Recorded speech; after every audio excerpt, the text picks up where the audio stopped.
Hello and welcome back to In Defense of a Movie Podcast. My name's Dan. Joining me as always is Aaron, and it's time for some jury duty. Hey guys. We're back. We're still here. How you doing, Aaron? Not too bad. Excited to be here with you after a what seems like forever. How are you doing? Doing good. I'm excited.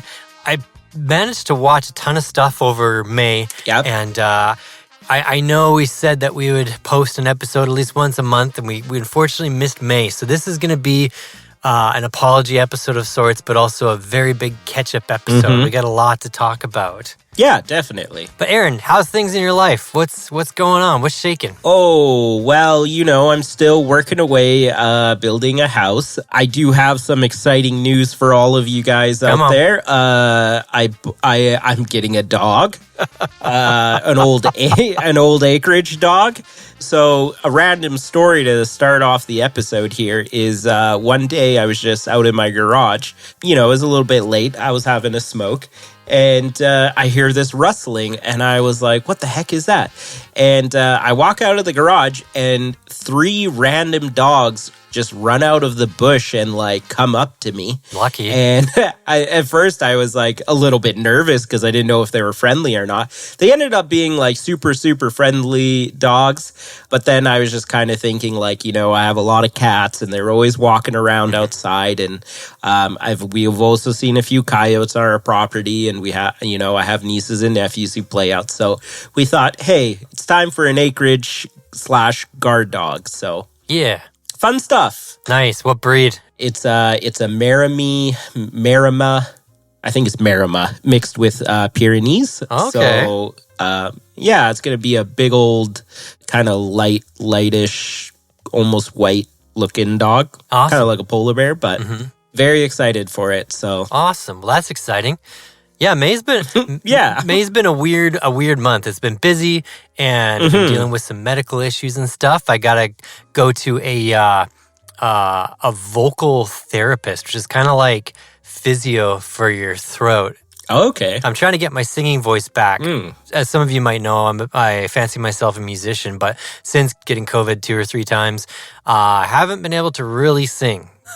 And so I've been taking medication to deal with antacid and stuff like that. And the next step is vocal physio. So that's exciting. Yeah, it's exciting. There's definitely a path to healing there. I'm optimistic. They made me feel pretty optimistic that I can make a recovery. So I'm excited going down that route. Hopefully I can start putting out music.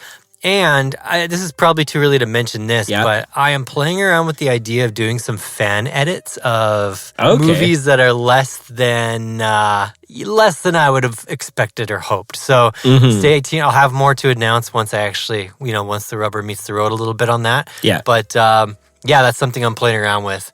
And the Scooby-Doo theme song cover song. I'm going to slowly whittle you down until you make one. It's coming. I just need to get my my singing voice sorted out. Yeah. But my talking voice has a lot more strength, a lot less fatigue. It's funny, even listening to some of the older recordings that we did, just like Madam Web and stuff like that, I could tell where my voice is starting to get a bit thin. So I'm hopeful. At least it can keep podcasting for now, so everything's good. Awesome. Aaron, I got a list in front of me here. I'm not sure how long this episode's going to be or if we're going to break it into 2 parts or whatnot, but we got some catch-up to do. And a lot of good stuff came out in May. And a lot of stuff we're talking about, and a lot of good stuff on the horizon, too. So, I figure we should jump right in. What should we talk about first? Let's get into Mission Impossible, The Final Reckoning. Your team has been betrayed, Ethan. All your secrets compromised. Everything you are, everything you've done, come to this. You gave him an aircraft carrier? Our lives are the sum of our choices. This is your calling, your destiny. I have no regrets. Neither should you.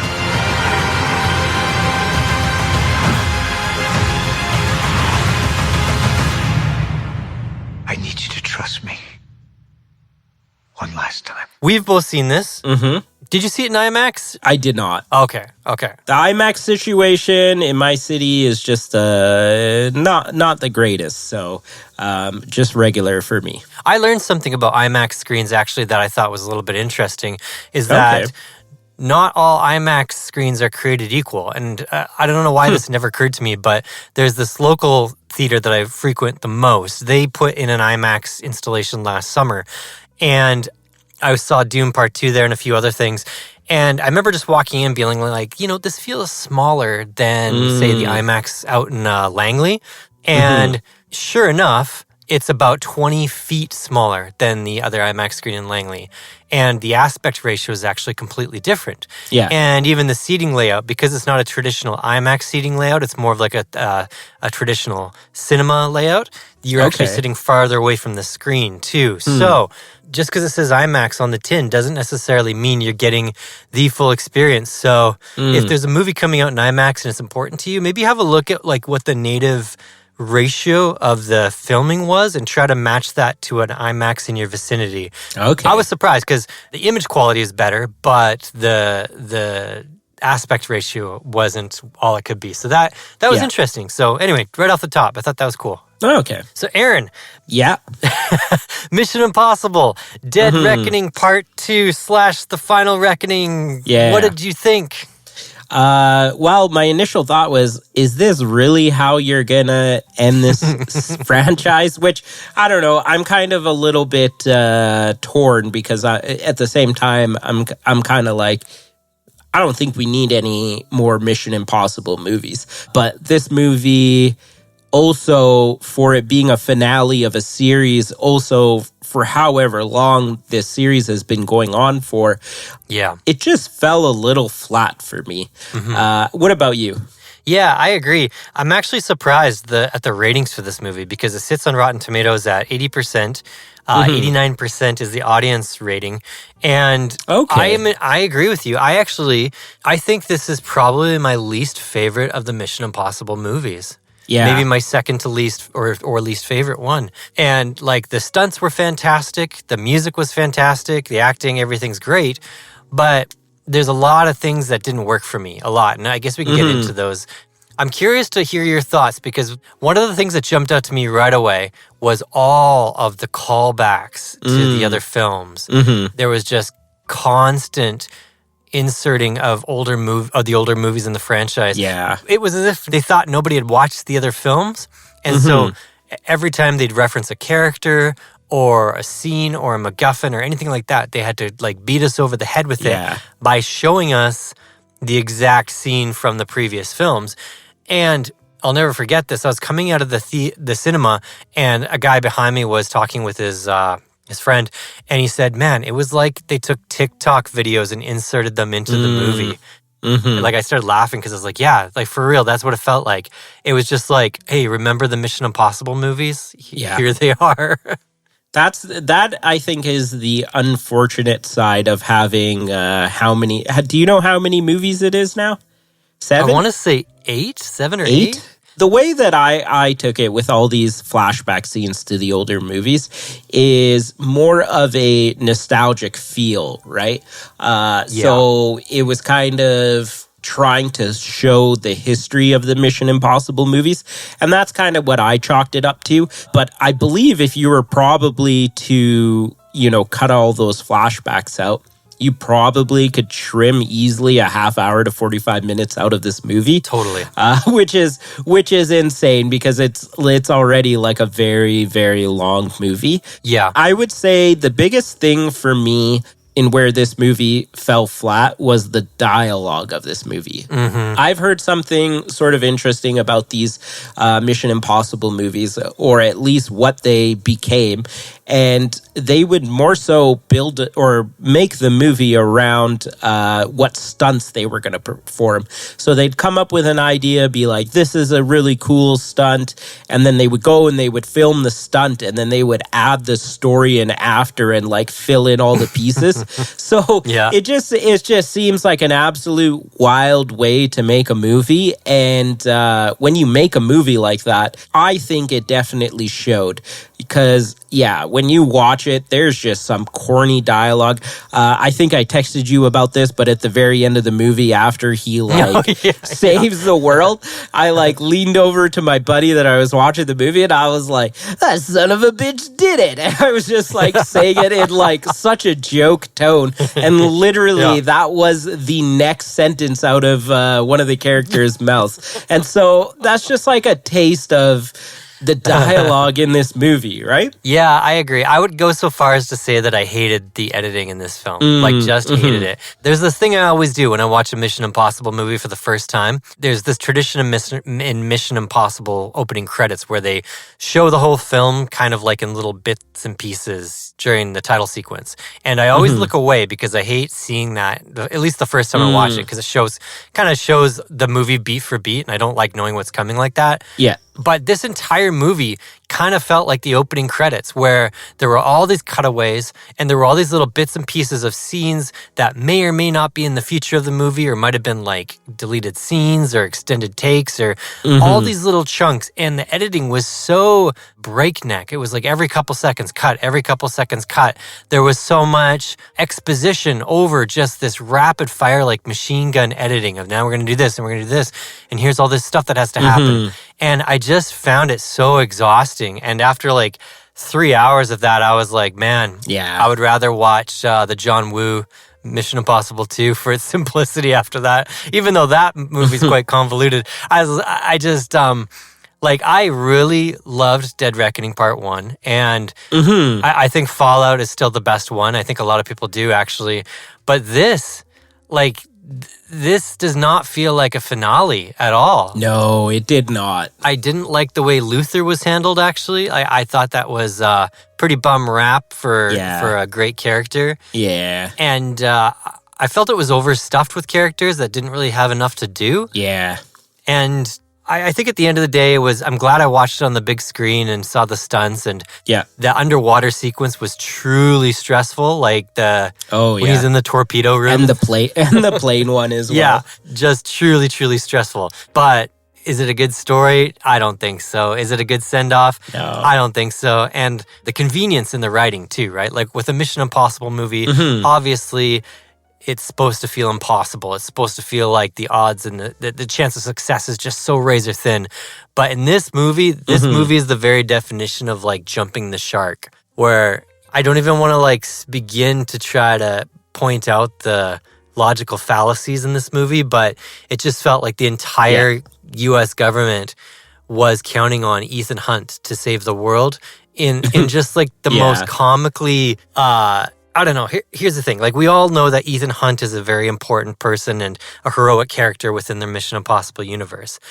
But this movie tries to elevate him to sainthood. And I just found it a little bit much. It was kind of like how James Bond goes out in the last film, where it was this is too much. He's supposed to be a super but spy. At least he died in that. At least I was like, why is he still alive? He should have died. It should have been him and not Luther that died. I don't know. Exactly. He, at least Bond went out in a blaze of glory, and it was a pretty fitting end to his particular character arc. But would you be surprised if he was just kidding, one more?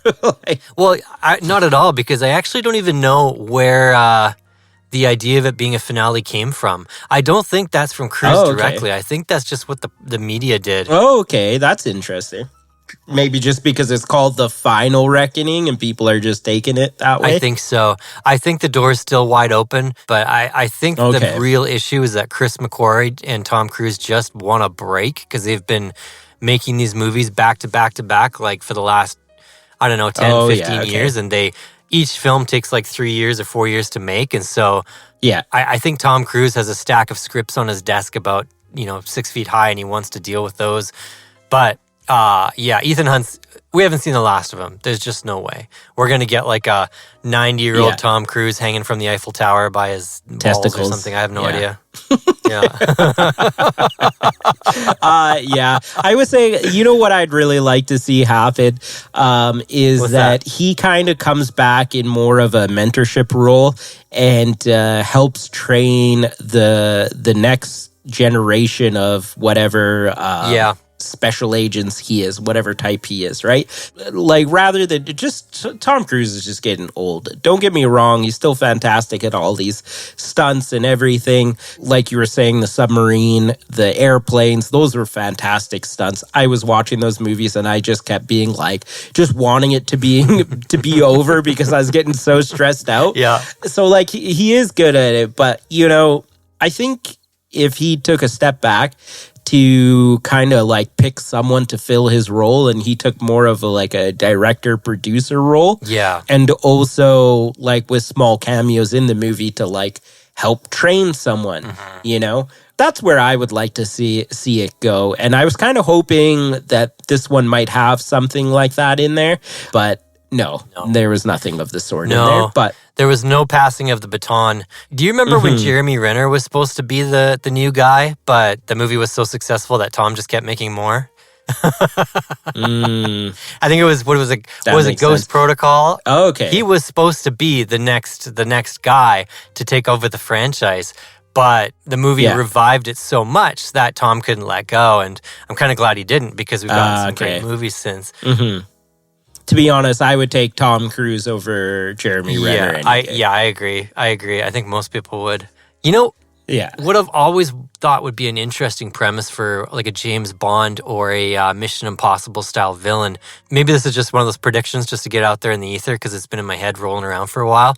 But it would be really cool to see one of these super spies go up against like an estranged kid that they didn't know they had. You had these, international super spies floozing around the world doing their missions and whatnot. But what if the main villain they went up against, it was like a big reveal that it was like their son or daughter? That would be a really interesting dynamic and how that would play into their relationship. I would like to see that as well. That would be cool. Wouldn't it be cool to see like old Tom Cruise like mentoring a young IMF agent, and then the IMF agent's in the field and suddenly realizes that they're going after Ethan Hunt's estranged kid or something. And it could be riveting. But anyway, just tuck that away for future. Before ChatGPT puts it in a script, let's just tuck that one away. That'd be a cool dynamic. Yeah. Well, would you recommend Mission Impossible: The Final Reckoning? Well, you know what I'll say is, if you've seen them all, you might as well watch this one. That's kind of where I ended. If you don't watch it, are you going to be missing anything? No, not really. But if you do watch it, will you be entertained? Yes. Yeah. This is the fourth highest grossing movie of the year so far. Worldwide's at $454 million right now. Almost $500 million, which is pretty respectable for a Mission Impossible movie these days. It's interesting because I feel like this movie had no confidence in its audience in the way that it was edited and the way it beat you over the head, to make sure that people that hadn't followed the franchise could walk in off the street and kind of get up to speed with Ethan Hunt's adventures, with the retconning and everything else that happened. So he'll be back. He'll be back, Aaron.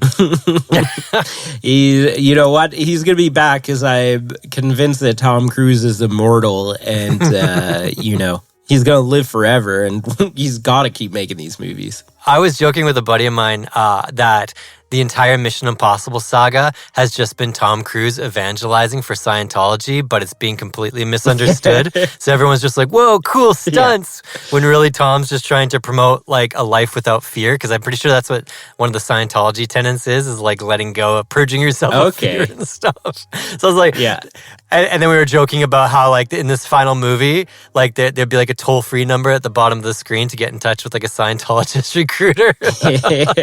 Where Tom during the closing credits just like turns to the camera and pitches you the whole thing. If you're interested in taking your life to the next level. If anything, these movies are a means for him to keep his status in Scientology with all the money he probably has to donate to them. So yeah, I mean, there can be no doubt that he is truly a person without fear. And, for better or worse, it's pretty remarkable what he's able to do. Definitely. All right, what's next? What do you got? I have been watching The Studio on Apple TV starring Seth Rogen in it. Being the head of Continental is the only job I've ever wanted. Yeah, I'm honored, obviously, to be one of the people that gets to choose, which movies get made and which ones don't. That's huge. And I got into all this because, I love movies, but now I have this fear that my job is to ruin them. The job is a meat grinder. Prestige films and box office hits, those are not mutually exclusive. We can do both and we will do both. Matt, I get it. You want to make great art and make $1 billion doing it. Well, guess what? That never happens, and you're going to screw everything up trying to make it happen. If it was up to me, we'd be focusing on making the next Rosemary's Baby or Annie Hall or some great film that wasn't directed by a pervert. Turns out perverts make great movies. They really do. Lay low, okay? There's zero margin for error on this shot. Action, please. Greta, I actually meant to talk to you about awards season. Just make sure to keep your winter clear. We have Okay, Matt.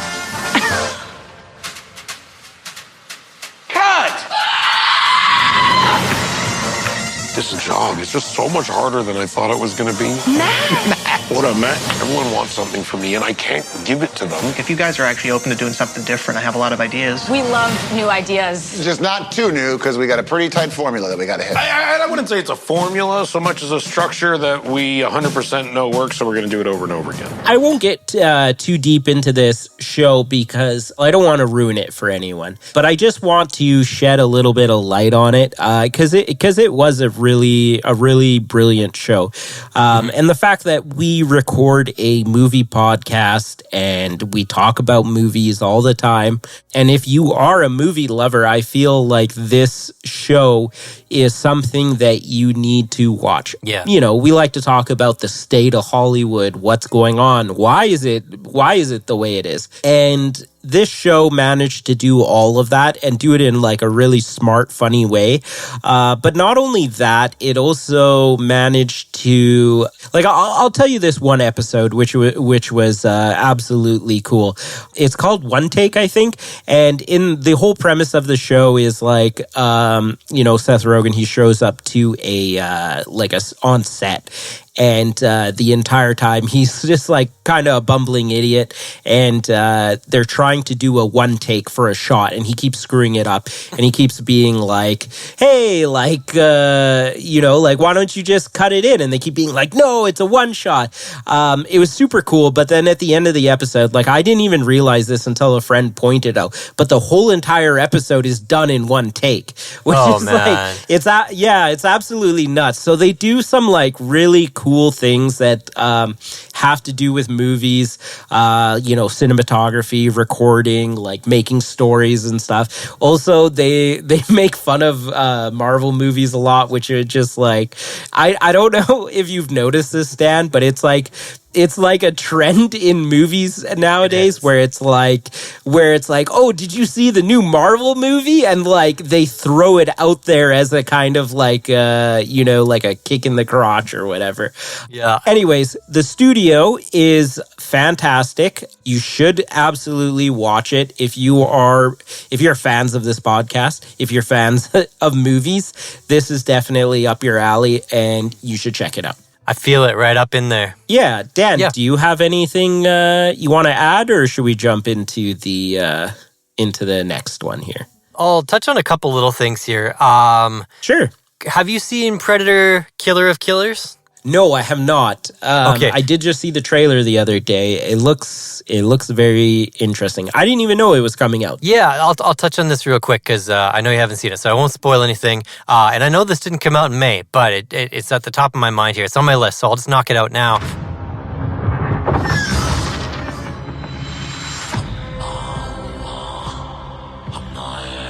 My son, tell me why we fight. Because our enemy still lives. You all have traveled far and missed the warmth of home. But tonight, think of only one thing. Killing the monster. Predator: Killer of Killers is an animated, it's actually a movie.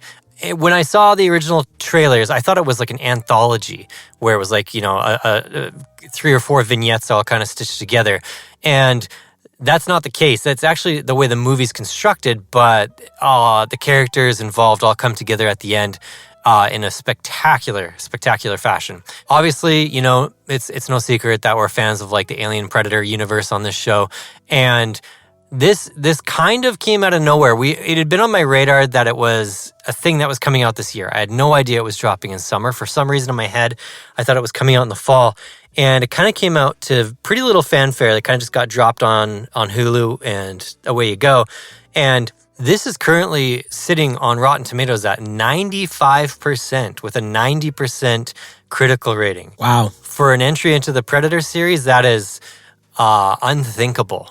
And it's really earned because the animation style is fantastic. The story and how it ties into the overall Predator universe and builds out the mythos quite a bit was surprisingly awesome. Okay. I wasn't sure about it at first. Like, it took me a little bit to get into it. I was like, okay, cool. It's but once that third act hits, I was glued to my chair. I was really excited. And I think it's a must watch for Predator fans. Okay. The ending and the way it wraps up is literally just made me like go, okay. like, no way kind of scenes. Oh, wow. And I'm not going to spoil it, but you got to watch it. If you've seen Prey, I feel like we're seeing a Predator resurgence and an Alien resurgence. And I can't recommend it enough. Check it out. Also check out the trailer for Alien Earth that's coming out, I want to say August, September. And that looks equally as cool. So lots of cool old school sci-fi properties are getting a second wind.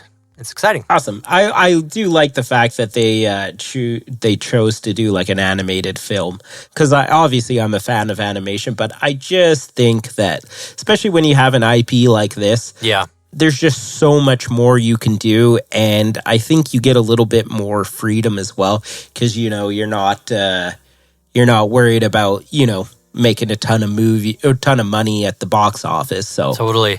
I like that they did that. Yeah, super awesome. The animation style and the fighting and the choreography, it's so kinetic and fluid, and it's just brutal too. Like, it is brutal. It is gory. It is a hard R rating. Like, people get jacked up, blood, guts. It's like, I leaned over to Brie while watching it, and I'm like, man, I can't believe I'm watching this on Disney Plus. It's like, this is so weird. Walt's just rolling in his grave somewhere. Yeah. Or in his cryogenic freezer. Where There's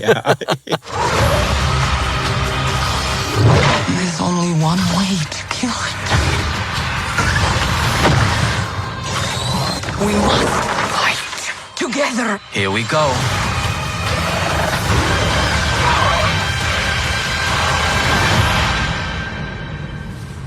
So I wanted to bring up the movie Friendship with Tim Robinson and Paul Rudd. Yes. Honey, the new neighbor invited you over for a drink at 8 tonight. I said you'd go.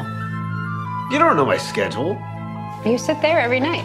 Might be nice to have a pal, a bud. Hey guys, this is my neighbor Craig. He's the best. I was just spiraling. I see the way the guys look at her. I'm scared. Sheila's lucky to have a dad like you.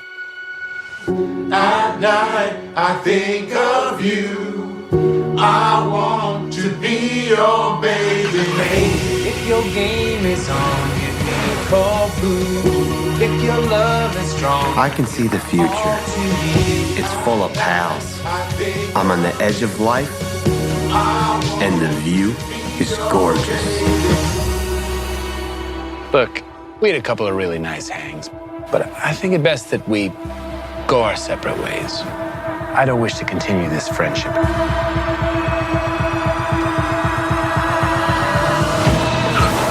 You all accepted me way too fast. You can't do that. You made me feel too free. People need rules.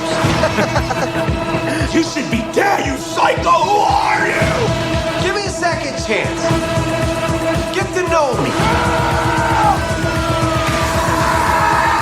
Dan, you haven't seen this movie, have you? No, not yet. I meant to, and then I got sick, and then I never got back around to it. So you would say that this is on your list. I just don't want to ruin it for you. Definitely on my list. Well, let me put it this way. If you're fans of I Think You Should Leave, I guess if you're just fans of Tim Robinson in general, you're going to love this movie. You sure about that?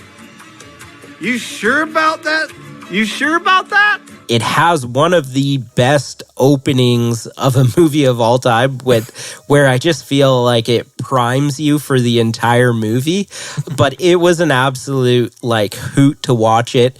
I don't know if this makes sense, but it got a real limited release. Yeah. In my city. It was only playing in 2 theaters. And so I went out and I watched it, and it seemed like whoever went out of their way to watch this movie in a theater was actually a Tim Robinson fan, and was just absolute. Because when I went to the theater, everybody in this, it wasn't a packed theater or anything like that. Maybe about 1/3 packed, and everybody was losing it, laughing at certain scenes. And I don't know what it is about his just weird, crazy humor, but it just gets me. And watching this movie was awesome.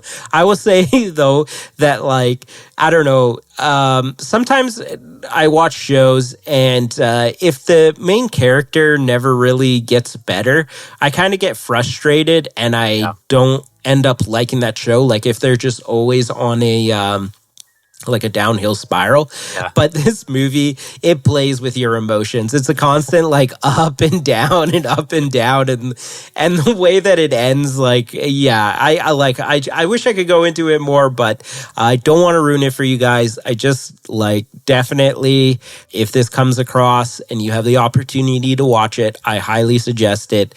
But also, you have to be specifically like that flavor of Tim Robinson humor. It is not quite if, because I know a lot of people going into this movie were thinking, especially with having Paul Rudd in this movie, that it was going to be along the lines of "I Love You, Man." Yeah. And I would say it's not. It is and it isn't. But it is to the point until Tim Robinson kind of just takes over and does this whole entire thing, and then you're okay, I know what's going on. Oh, but I can't wait. Definitely recommend it. If you haven't seen it, go check it out for sure. A comedy in the movie theater. It still happens. It's really exciting. Yeah, right? And that's another reason to go see this movie, because, for so long, we've just been getting the superhero movies, the Mission Impossible, the mega blockbusters that are going to bring millions of dollars into it. And this is just some weird-ass comedy friendship movie. If you have friends, go get your friends and watch this movie. That's what I'll end. What if you don't have friends? If you don't have friends, write us an email. I will see this movie with you.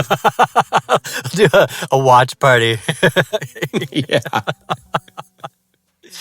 Well, speaking of big budget blockbuster superhero movies, can we touch on Thunderbolts real quick? Oh, sure, yeah. I completely forgot about that one. Seriously has been so many movies that have came out, and also we have just been lacking in our content that we've been getting out, so lots to catch up on. Let's talk facts. The Avengers are not coming. Who will keep the American people safe?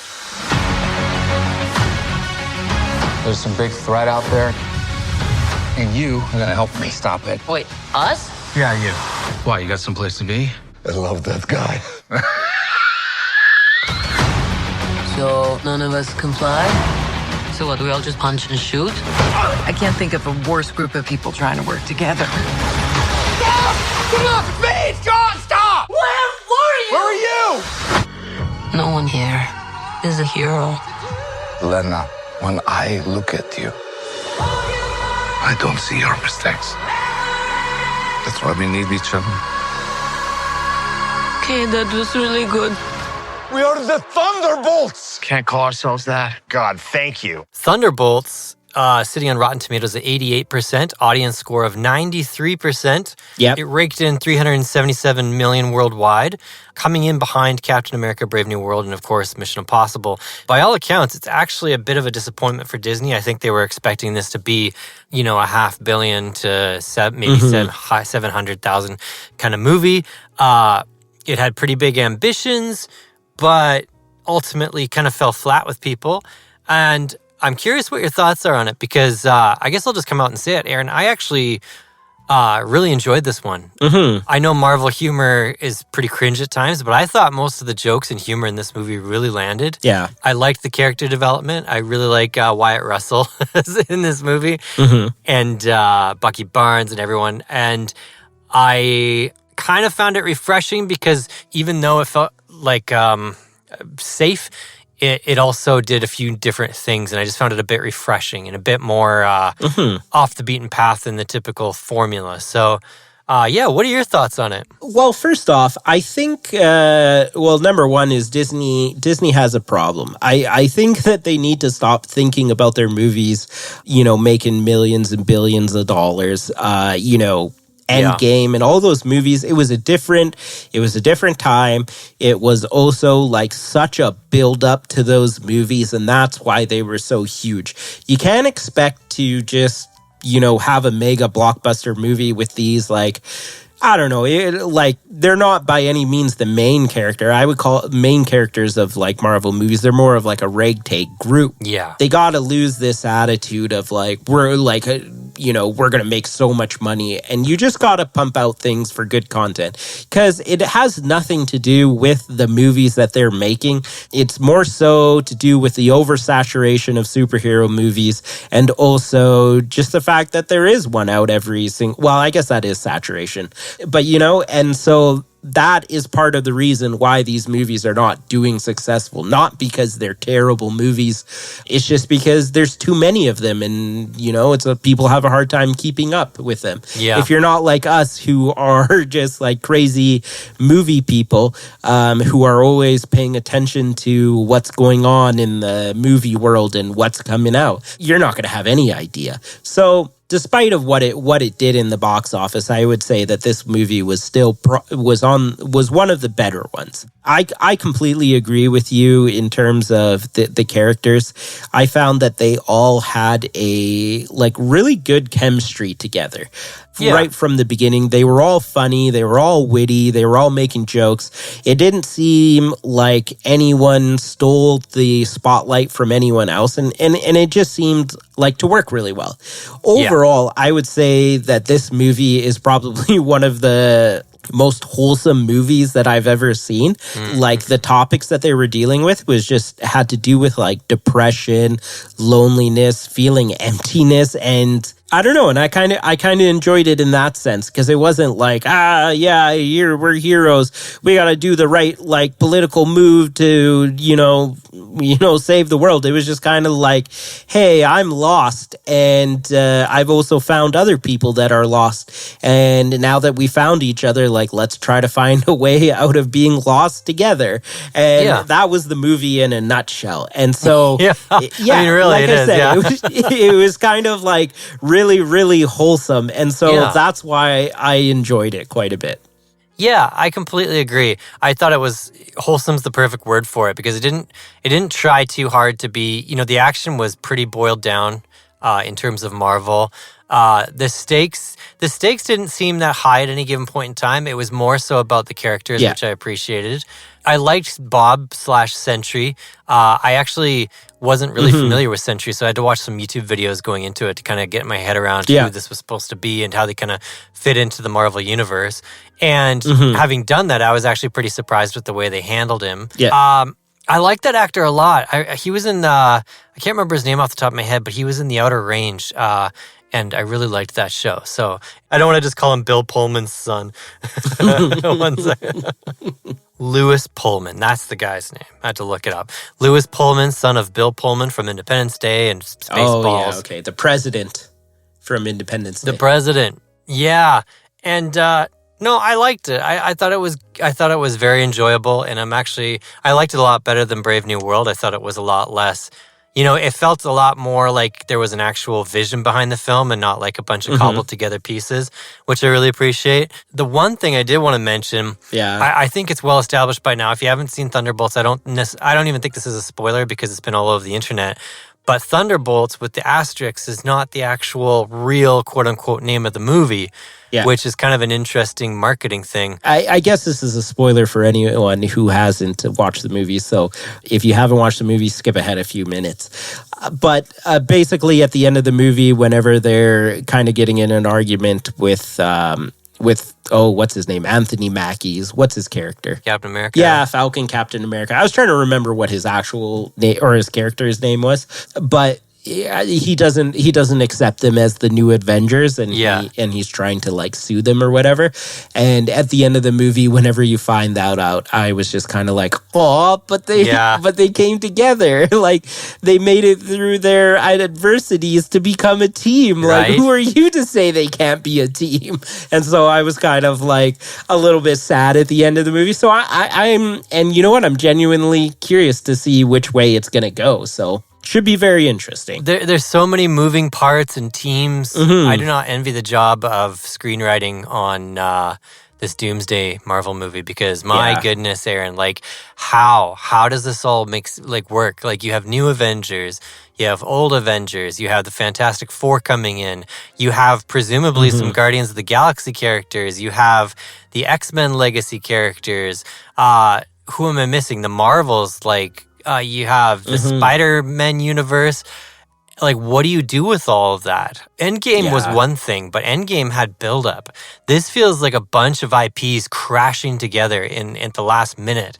Either Avengers Doomsday is going to be 4 hours long, or this is going to be a train wreck of a movie. Because there's just not enough time to do anything with any of this. I'm very curious to see what direction it goes in. It's kind of more just entertaining to me at the end of the day to see how Disney is trying to recapture the glory that they once had. So, but they're speedrunning it on fast forward.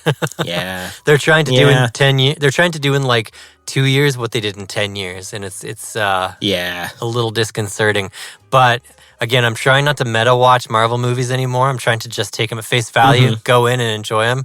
Yeah. It's hard, though. It's really hard because these movies are so big and popular that the dissemination of information is, it's widespread. It's hard to avoid. So sorry. So in that friendship movie, there was one of the ongoing jokes throughout the entire movie was Tim Robinson's character just kept freaking out about the new Marvel movie and how he wanted to see it, and nobody wanted to see it with him. So it was like, there's a new Marvel out that's supposed to be nuts. We should go see that. My ex-boyfriend Devin, he invited me out for a drink tonight.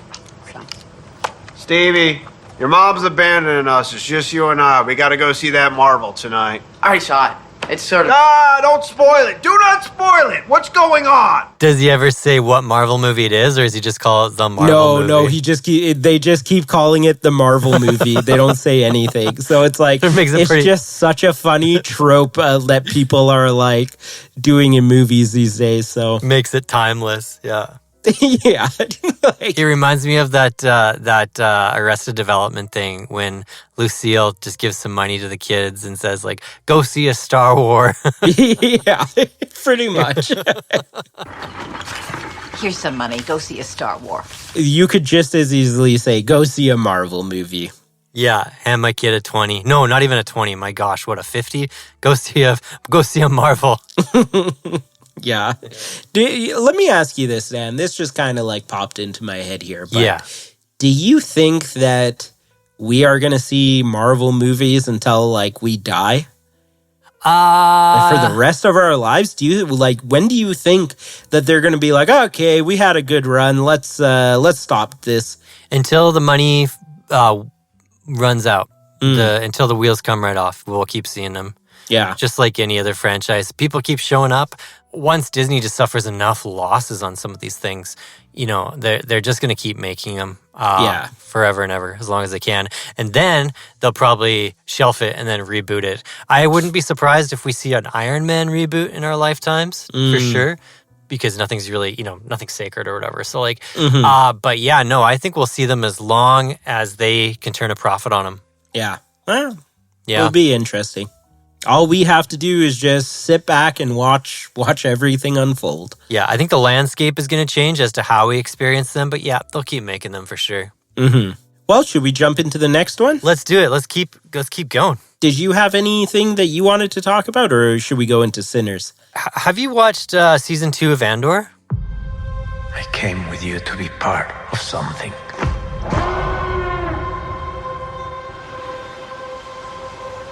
The Empire cannot win.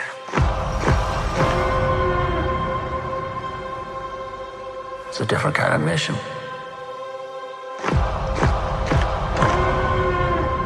If it goes up in flames, it will burn very brightly.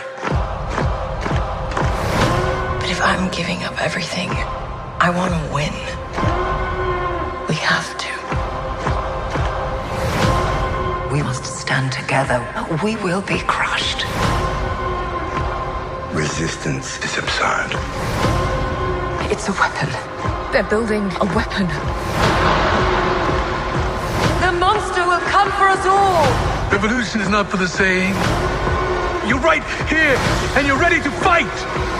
There's a future here for those who dare.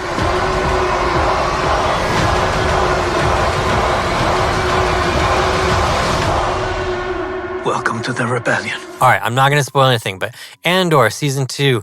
Obviously, this is a catch-up episode, so it's no mystery that this show is very well received and is being enjoyed by millions, which is awesome because I felt like season 1, not a lot of people watched, and the people that did watch it loved it. But then you have this polarization between, this whole conversation came up because of Andor season 1 as to what is Star Wars now? Because you have all these different flavors of Star Wars all set in the same universe. Mm-hmm. And Marvel's kind of the same way, but at the same time, there is sort of a unifying tone, look, and feel to Marvel movies. Yeah. But now, in Star Wars, it's kind of like choose your own adventure. Do you want hard, gritty, R-rated Star Wars, or do you want silly kid Star Wars? Do you want shiny cartoon Star Wars? Do you want... it's kind of crazy what's happening. So anyway, I was definitely looking forward to Andor season 2. Disney didn't seem like they had much confidence in it because they released it a couple episodes at a time, which was really bizarre. I think they did batches of 3 episodes at a time, like by chapter, which is kind of insane to me because this is probably one of the best things they've ever put out. And they just kind of dropped it like a hot potato, And Andor season 2 is a masterpiece. I'll just come right out and say it. This show is stunning. Even if it wasn't set in the Star Wars universe, that has nothing to do with why this show is so good. I will say I thought it started very slow. I think the first 3 episodes were quite slow, and I had some concerns about it. I really felt like this doesn't really feel like the magic of the first season. And they were kind of shoehorning in some legacy characters like Krennic, which felt very distracting to me and not necessarily necessary. There was some controversy about a scene involving S.A. I don't want to say the full thing, but it just seemed very bizarre and off-putting that in the Star Wars universe there'd be a scene of S.A. So that caused a big controversy and people weren't sure what to think. But then along came the rest of the episodes and just blew everyone's minds. Okay. Some of the best character work I've seen in ages. Just forget the fact that it's Star Wars. Some of the best character work I've seen in ages. Everyone's arcs, the way everyone's characters wind up, just so satisfying and so well done. And the parallels to, say, like the French Revolution that were in it, and the very shocking parallels to what we're seeing literally today with our own eyes unfold across the United States. Yeah, it was poignant. It was everything a good science fiction should be. It was topical. It was poignant. Fantastic characters. It was tense. Everyone got the ending that they deserved. Just, chef's kiss. 10 out of 10. Is there going to be another season, or is this it? No, this is it. This literally ends like 2 hours or so before Rogue One as a movie begins. Oh, sick. You can kind of think of Rogue One as the finale of season 3. Okay. But we watched Rogue One after finishing Andor season 2, and let me tell you, the flaws of Rogue One really show after watching this series. Okay. Rogue One kind of feels kind of crappy afterwards, but still pretty enjoyable. Dang, because Rogue One was like really good when it first came out, so it makes me a little sad if it kind of took away from the movie. Yeah, it's funny though. In retrospect, I never realized kind of how, in my opinion anyway, how bad of a character Jyn Erso was, like how bad her acting was, and her Felicity Jones, I think is her name. Yeah. Like her portrayal, her acting. Okay. Yeah. Everything about her character after coming off the heels of Andor with all these awesome female characters who are all just strong and intense and just riveting, truly riveting, and then going into Rogue One, you're kind of like, okay. For me, at the end of the day, I think it's too hard for me to care about Star Wars anymore. It just has been like, I really want to watch the Andor show because, I've heard nothing but good things. But I just I don't know, because you watch it and then you're kind of like what you're saying, where now Rogue One doesn't seem as good. And also, it just seems like where we know the storyline goes and everything like that, it just makes me not really want to watch anything because at the end of the day, I'm just kind of like, but you kind of ruined it. So I don't know. And you know what? That might be my own personal hill or whatever that I need to work through. But I'm glad the second season delivered though. And it didn't get canceled and you didn't get baited. So that's nice. Cause I didn't even watch The Acolyte. Did you? No. And wasn't there another one? I don't know at this point. Didn't watch Acolyte, didn't watch Skeleton Crew. There's probably more. I did watch Ahsoka and I thought it was terrible. Yeah. That Kenobi show, garbage. Garbage, yeah. The only reason that Rogue One suffers is just because of the quality disparity between these two things. Here's how good this Andor series is that Mon Mothma is now one of my favorite Star Wars characters of all time. Oh, okay. That's how good this show is. Yeah.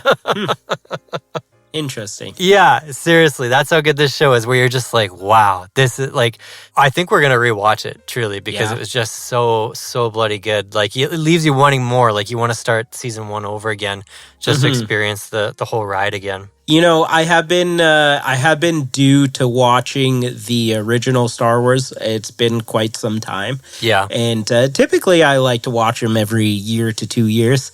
And so maybe I'll do a big watch and also work in the Andor series. But yeah, we'll see. Andor, it just takes everything so bloody seriously. And it really makes it seem like all of this is possible. Yeah. It's truly remarkable. It's interesting because I've never thought too much about the Death Star in terms of anything but a cool spaceship thing to blow up. Yeah. Space station thing to blow up, whatever. But this show really makes the Death Star feel terrifying.